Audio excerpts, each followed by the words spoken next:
àṣeǹṣe túnṣe àṣeǹṣe túnṣe bó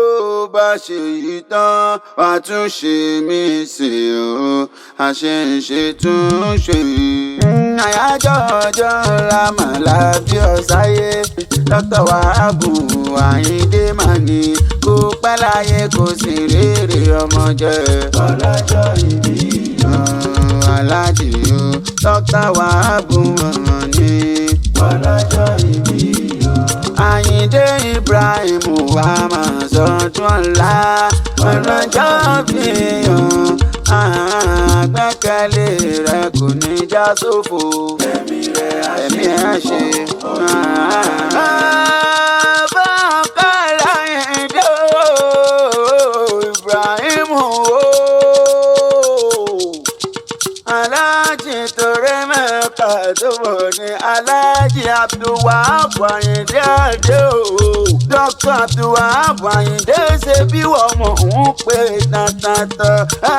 máa ní ìrẹ̀lẹ̀ ẹ̀sìn máa ga ní Primo Chairman CEO Afrocommerce WA Limited ICMA Services Oceanic Health Management Limited Prime Metro Property London nílùú òyìnbó London àti Nàìjíríà náà ni ẹ̀yin lọ́mọ Aláàjì Ibrahim Akéwúsọlá ọmọ náà ìbí ọ̀fọ̀fà tó dolóògbé lọ́jọ́ sí ọmọ alájà ojú ọ̀la pé Ibrahim màmá rẹ̀ ni ìyá ẹgbẹ́ oníṣu gbogbo ọ̀fà ọ̀run dẹ̀dẹ̀dẹ̀ kọ́ ọkọ̀ dẹ̀lẹ̀ fẹ̀lẹ́dẹ̀ funfun ọkọ̀ àwọn alájà méjì Ayinde Adé ìwọ lọkọ alájà àgbà alájà Mojírádé Kúdírọ̀ Ibrahim ìwọ tún lọkọ alájà Jẹ̀mílà wá àwa Ibrahim aya rẹ ni mẹ́bàwọn aya rẹ náà ni olóríire ni wọ́n ṣe kó máa ṣayẹyẹ láàrin wọn. Ayinde Adé Aláàjì Dr. Abdulwahab Ayinde Ibrahim Primo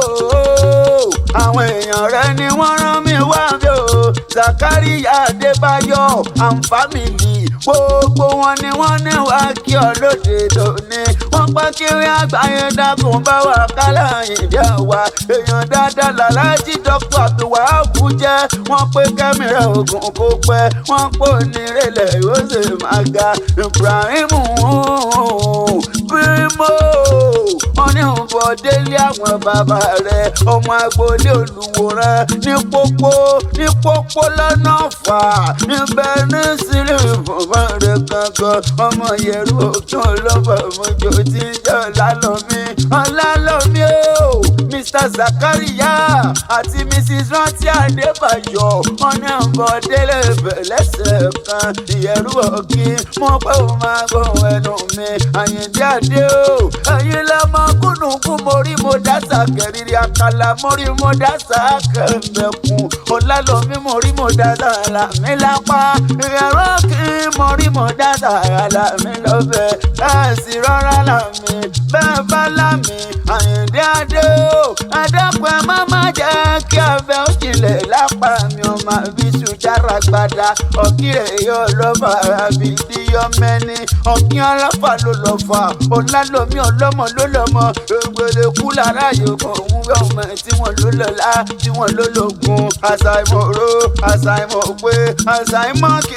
kí dorí àgbàkodò lé Ọlálọ́mí ọmọ abísùjókọ ọ̀kan ní kí n mẹ́wúrẹ́ wá Ayinde Adé bàbá mi Wahab ó pọ̀ wọn lọ́rẹ̀ èdè òkun bẹ́ẹ̀ ni ò lè dókun kò lè dókun ọ̀kan ní mágùntàn wa kó wọn lọ́rẹ̀ dọ́sà bẹ́ẹ̀ ni ò lè dọ́sà kò lè dọ́sà ọ̀kan ní kí n mú màlúù ọbẹ̀ wá kó wọn lọ́rẹ̀ dágùn lọ́fà nílé Ọlálọ́mí ọmọ ṣubú yakata èyí ọ̀pàpà pópó mú bọ́jọ̀ mi dì mú Ọlálọ́mí mo sọjọ́rùn lọ́kọ́rin kése obìnrin kọ́ tata ìyàwó kọ́ àbàǹdẹ̀ mo fẹ̀yìn rẹ̀ rálẹ̀ sálẹ̀ ọ̀fà bẹ́ẹ̀ ni wọn máa fẹ̀yìn rẹ̀ rálẹ̀ sálẹ̀ ọ̀fà ó lọ sí ọ̀fà kàtà ọ̀fà ọmọ àlè ọ̀fà iná ní fọ́ ẹ̀rẹ́ mọ̀ tá ọmọ bíbí inú Ayinde bí wọ́n bá ní owó lọ́wọ́ ilé ni wọ́n fi kọ́ lọ́jà burata ọ̀fà olúmọ̀ ká lọ́fà ní bàbá yín jẹ́ ẹ̀yin lọ́mọ pínrẹ́ o láàárọ̀ o nǹkan ò gbọ́dọ̀ ju kan lé ọlọ́fà mọ́jọ o àlùkò tó níyàn lọ́fà gbèjò àyẹ̀lá ìlú bàbá ọlọ́pàá ẹgbẹ̀fà àlùbírìkìtì rùbírìkìtì ọlọ́fà mẹ́rìndínlógún ọ̀gá máa jẹ́ ló fọmọ lọ́fà mọ́jọ jẹ́ lẹ́yìn lọ́jọ́ sí aláàjì o dókítà tó wà fàyẹ̀dé àdé o ẹ̀rín àti sọdún eléyìí ká tún jọ péjú ṣe tẹ̀mí sí nínú owó nínú ọ̀la pẹ̀lú dẹ̀ra pẹ̀láyé kún tí ń ṣe balẹ̀ ọ̀rọ̀ kò sí bẹ́ẹ̀ ṣe lè pẹ́ńlẹ̀ ayé tó ẹ̀rín mọ̀sàrí àwọn ọmọ ẹ̀yìn iléeṣẹ́ yìí ò ní jóná kúrò ń kó gbà ó sì kúnlẹ̀ múmúná gbogbo wọn bá fọwọ́ ẹ̀yìn ṣe kàyí dànù iwájú lọ láìrín lọ wọn níwájú lọ láìfọ̀n wọn lọ ẹni dájú sùn ẹni dájú ké ọlọ́wọ́n ọba máa wà lẹ́yìn ẹ̀yìn àrídùn ẹ̀yìn kò ní tìbànújẹ́ mọ́ yín lọ́wọ́ àṣẹyìn sàmọ́dún ọdún ayọ̀ ọdún ìdùnnú ọdún rẹ̀lẹ́ máa ṣe òògùn wọ́n ti máa gbọ́ wọ́n ti máa gbọ́ pálámì lẹ́kọ̀lẹ́ mi jẹ́ Ibrahim Idris tọrọ yẹn fẹ́ akẹ́rẹ́ àgbáyé àgbàtúgbà ní sẹ́yìn ìlàjọ tí wà kàn òpó ọlọ́rọ̀ ọmọ ìyá ọ̀la àyájọ́ ọjọ́ ńlá màlá bí ọ̀sáyé Dr. Wàhábù Àyìndé màní kó pẹ́ láyé kó sì rere ọmọ jẹ́ ọlọ́jọ́ ìbí aláàjì o Dr. Wàhábù màní ọlọ́jọ́ ìbí Àyìndé Ibrahim wà máa sọdún ọ̀la ọlọ́jọ́ bí àgbẹ́kẹ̀lé rẹ kò ní já sófo ẹ̀mí ẹ̀ ṣe.